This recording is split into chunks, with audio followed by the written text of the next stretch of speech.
soal hadis yang intinya menyebutkan bahwa membunuh cicak atau tokek mendapat pahala, baik sekali pukulan, 2 kali sampai 4 kali. Karena jika memang seperti itu terlihat kejam menurut saya. Masya Allah. Bagaimana Ustaz? Teman-teman sekalian, persoalan sebelum masuk ke cicak dia. Ya, sebelum masuk ke cicak.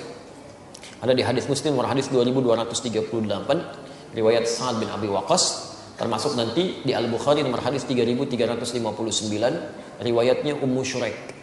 Sebelum masuk ke persoalan cicak, Anda mesti pahami dulu hikmah Allah ketika menciptakan sesuatu makhluk apapun itu terdiri setidaknya dari 3 hal. 3 hal. Yang pertama, ada ujian kemaslahatan. Di makhluk itu dicipta supaya kita mengambil maslahat kebaikannya aja dari situ. Seperti saat Allah menciptakan lebah misalnya. Allah ciptakan lebah, ya. Ketika diciptakan kan buat supaya kita ngambil madunya kan. Madunya ambil, Masya Allah, antum gak pernah persoalkan lebahnya. Diambil manfaatnya, dari madunya, dari sengatannya untuk obat dan sebagainya. Di hewan ini, ketika diciptakan oleh Allah Subhanahu wa Ta'ala, memang penciptaannya adalah ujian maslahat untuk kita, supaya kita mendapatkan maslahat dari situ. Setiap antum ambil, niat karena Allah, ada pahala di situ. Dan lebah menunaikan tugasnya sesuai dengan izin Allah Subhanahu wa Ta'ala dan perintahnya. Kedua, ada sebagian yang diciptakan oleh Allah Subhanahu wa Ta'ala sebagai ujian yang menghadirkan madarat di situ, supaya kita mengetahui ada keburukan yang harus kita hindari.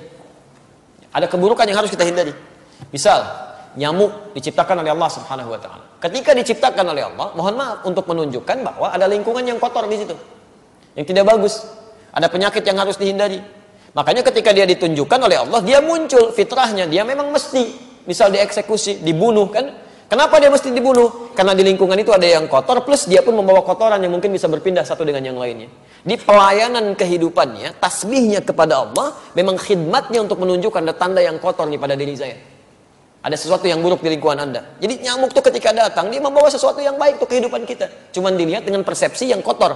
Ini ada ujian madarat maksud kita. Ya. Ini ada yang kotor, yang gak bagus. Kita bunuh nyamuk di situ, menghilangkan kotoran yang ada di dalamnya. Tapi diciptakan oleh Allah untuk menandakan ada sesuatu yang harus kita hindari untuk kebaikan kita. Makanya ketika Allah menciptakan nyamuk ataupun lalat, ya Masya Allah turun ayat di situ.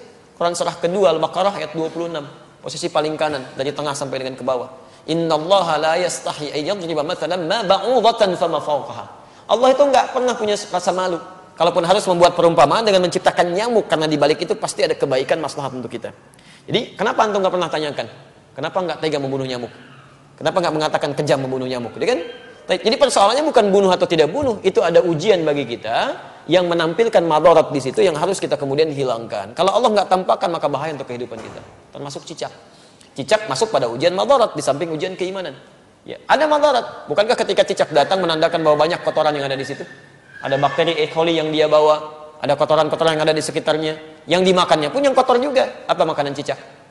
Nyamuk.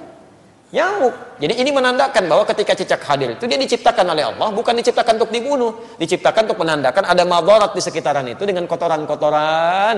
Makanya diciptakan oleh Allah untuk menunjukkan ini ada yang kotor, ada yang gak bagus, termasuk dirinya sendiri. Maka Nabi menyampaikan riwayat Sa'ad bin Abi Waqqas, ya, qala anna Nabiy sallallahu alaihi wasallam, bahwa Nabi sallallahu alaihi wasallam amara qatlal waza', memerintahkan untuk membunuh cicak dan ada pahala di situ. Bunuhnya cicak itu seperti kita membunuh nyamuk untuk menunjukkan ada kotoran-kotoran di situ yang hikmahnya harus kita jauhkan. Memang diciptakan dia untuk menunjukkan itu dan harus dibunuh dia. Harus dibunuh. Ketika Anda bunuh itu bukan cuma ada pahala di situ, tapi menghilangkan keburukan-keburukan yang mungkin muncul. Termasuk di situ mengusir keadaan-keadaan jin, karena jin senang di tempat yang kotor. Makanya saya bisa katakan kalau ada cicak tuh beberapa tempat, itu jin biasanya ada juga di situ. Karena senang di tempat-tempat yang kotor. Ya, senang di tempat-tempat yang kotor. Jelas di sini? Wasamma bi fuwaisiqa, dan Nabi menyebutnya dengan hewan fasik kecil. Hewan fasik kecil. Selain membawa kotoran, dia pernah juga meniup-niup api yang sedang membakar Nabi Ibrahim supaya semakin menyala. Ya, diharapkan jadi dingin dan teduh, ini malah ditiup-tiup oleh hewan ini. Makanya ketika Anda membunuhnya, bukan cuma menghilangkan kotoran, tapi plus ada pahala di situ. Pahalanya di situ dengan sekali pukul ada 100 kebaikan, kan? Berdasarkan hadis riwayat Al-Bukhari dari Ummu Syuraik nomor hadis 3359. Dan terbunuhnya cicak itu menghadirkan bagusnya kebaikan-kebaikan dengan menghilangkan kotoran yang ada di dalamnya. Jelas di sini? Di antum pahami dulu ini hikmahnya. Kalau nggak paham hikmahnya, Masya Allah nanti muncul macam-macam. Wah ini kan melanggar hak asasi kehewanan misalnya kan. Masya Allah. Ada macam-macam lah. Nyamuk kan tuh nggak bilang gitu. Nyamuk kan sama aja. Kenapa nggak bilang antum nyamuk kejam?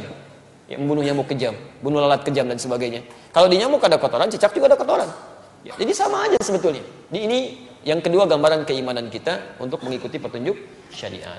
Ada yang ketiga, ujian yang sifatnya penunjukan karakter. Penunjukan karakter. Misal saat Allah menciptakan monyet, gitu kan? Nah, di Quran surah kedua ayat 65. Ya, lihat kalimatnya. Monyet diciptakan untuk menunjukkan karakter yang muncul pada masyarakat Yahudi. Ya, lihat. Wa qulna kunu qiradatan khasiin. Ya, kami katakan, jadilah kalian kera-kera yang dihinakan. Kera-kera yang dihinakan. Kenapa Yahudi dikutuk menjadi kera? Kami pernah punya kajian tafsir di Tripoli. Saya mintakan murid-murid kami pada saat itu untuk praktek langsung di kebun binatang. Dan kita pernah ujikan juga di sini dengan sebagian teman-teman di Kiai. Jadi kita praktek tafsir ke kebun binatang. Dibagi kelompok, keluarkan semua ayat-ayat di Quran yang terdapat kata binatang di situ. Ada monyet, ada misalnya unta, ada gajah, ada macam-macam. Terus kita bikin kelompok. Ini kelompok unta, kelompok gajah, kelompok monyet, macam-macam. Analisis. Apa keistimewaan dan keunikan hewan-hewan ini? Dan presentasikan. Saya langsung saja, begitu ada kelompok monyet presentasi, dia sampaikan, Ustaz, ketika kami lemparkan kera itu dengan satu makanan, dia tangkap dengan tangan kanannya begini. Kemudian kami lempar lagi, dia tangkap dengan kirinya begini. Lempar lagi, tangkap dengan kakinya dia begini. Lempar lagi kaki yang satunya lagi. Begitu ada kawanan lain masuk ke situ, dia akan usir, nggak boleh. Tapi kalau dia sudah nggak suka dengan makanan dia akan datang ke tempat yang lain, dia obrak-abrik tempat itu tuh.